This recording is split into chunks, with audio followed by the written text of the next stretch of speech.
This video is brought to you by Boss Rutan's O2 Trainer. Check out o2trainer.com and check out powerperformanceproducts.com and get $10 off your purchase of Body Storm and Body Effects. It was so much bigger than you ever anticipate. You know, when you grind the fights the way we do and you travel all over the world and you go from place to place, you know, and we've all been doing this, not just me, all of you too. I don't know if you guys remember, but when I was in Brazil, we did the press conference and I said, not only will this be the biggest fight of the year for the UFC, this will be one of the biggest sporting events of the year. And it ended up being that. I mean, we broke every UFC record there was as far as our business goes. Brazil shut down tonight. We did things for this fight. If I could show you guys, it'll come out on Fuel, because Fuel followed me around all night tonight. But you should see the social media war room that we put together tonight, where we were literally pinpointing and tracking what people were talking about all over the world, what parts of the world were hot and what weren't, and how many countries were engaged in this fight. This was one of the biggest fucking sporting events of the year. The economic impact of Las Vegas, we don't have all the numbers in yet, but it's somewhere between $93 and $140 million on a week that this town would have been dead. I wonder if you were disappointed by Anderson's response to that interview about John Jones, and the fact that he said no, just so... He said he wouldn't fight Chael again either. Do you feel like he was joking there? He said he wouldn't fight Chael again either. Let me tell you what's always happened. You know, Anderson is such a unique individual to deal with. And you know, you've seen me, I've butted heads with this guy and that guy, we fight and we argue. It's such a different process when I'm dealing with this guy, and I respect him so much. I swear to God, it's like dealing with an artist. It's like dealing with an artist or some big, crazy, talented actor. That's what it's like. The guy is a fighter, and he fights. The 2 times that he went to 205 wasn't because he wanted to, it was because I asked him to. So how does he do it then? Like when you were in Brazil and talking to him that he didn't want to fight Chael this time, who did he want to fight, and what kind of discussions were there? It's like dealing with an artist. It's so complex and hard to explain, you know, but I actually like doing it. I love being involved in every aspect of the business with this guy. I love to watch him fight. You know, the anticipation and the build-up to watch this guy do what he does is seriously one of the favorite fucking parts of my job. I love it. This guy is my favorite fighter ever. He really is. And as hard as he is to deal with, you know, I just love it. What are your remaining goals for him then? I mean, that you can say. As far as goals go, I mean, I think one of the most, we talked about it here tonight, I brought it up at the press conference, but I think one of the most overlooked things about Anderson Silva is how old this guy is and how old he doesn't look. We don't sell guys. I'm not trying to sell Chael Sonnen. I'm not trying to tell you guys, hey, Chael talks really well.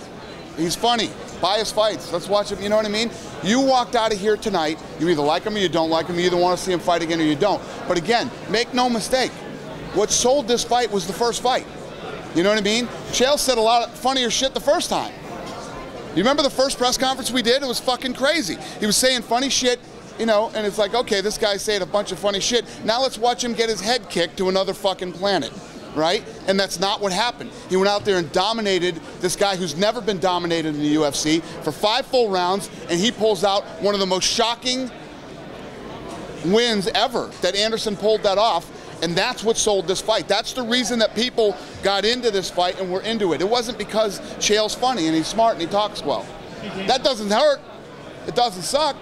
But I guarantee you, if we had a guy, and ESPN loves Chael, so I mean, that's never been more apparent. I mean, he was all over ESPN. But, you know, if you have a guy who's the greatest fighter in the world and the pound-for-pound best, and a guy almost beats him the entire fight and almost wins, people are going to want to see that rematch. You say you pride yourself in not sending the guy to another weight class and what have you, but I can't imagine, no offense to the other middleweights, if there's another fight right now that you could make, even with a win or two in that division.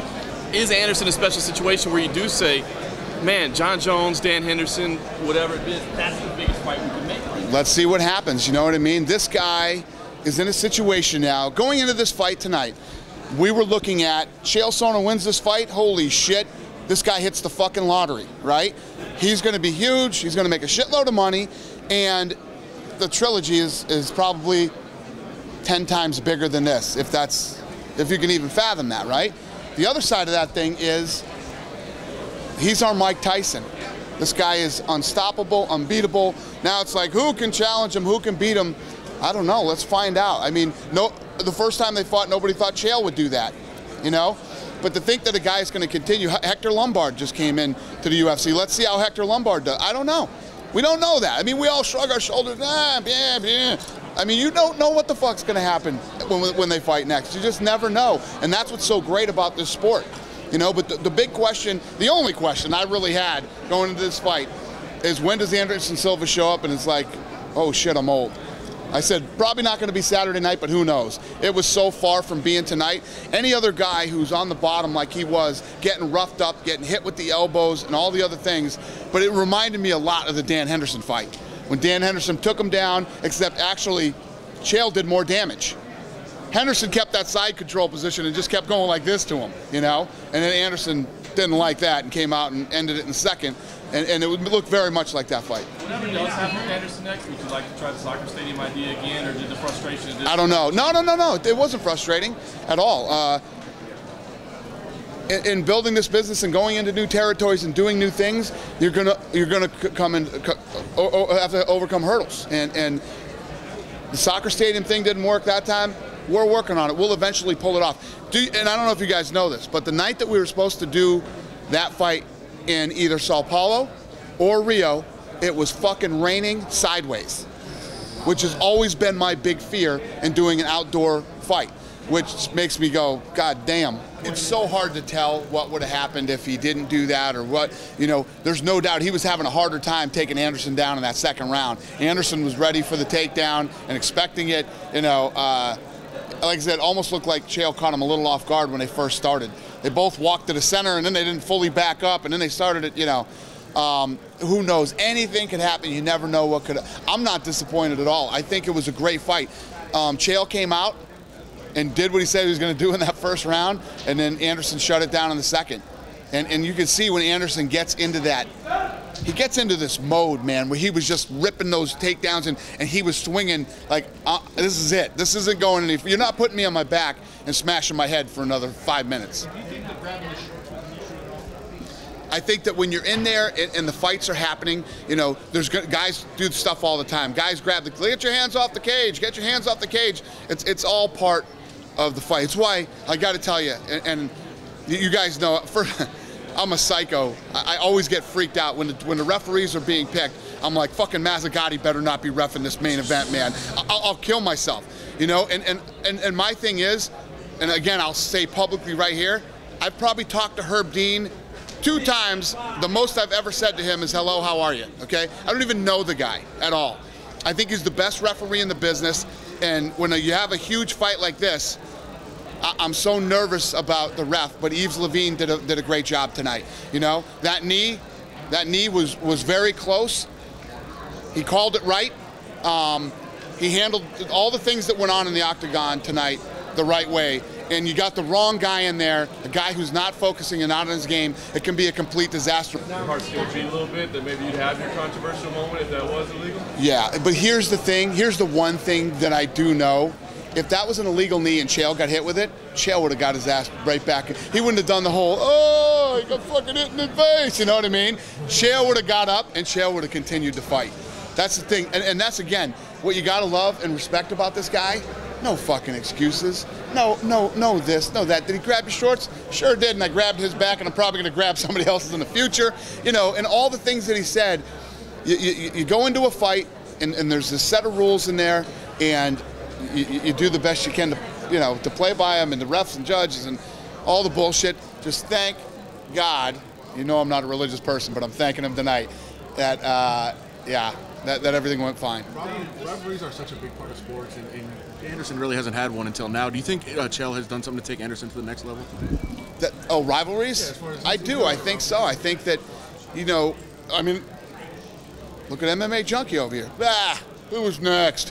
What's next, you know? This is the fight that had everybody, and including Anderson, crazy and up in arms about this fight, you know?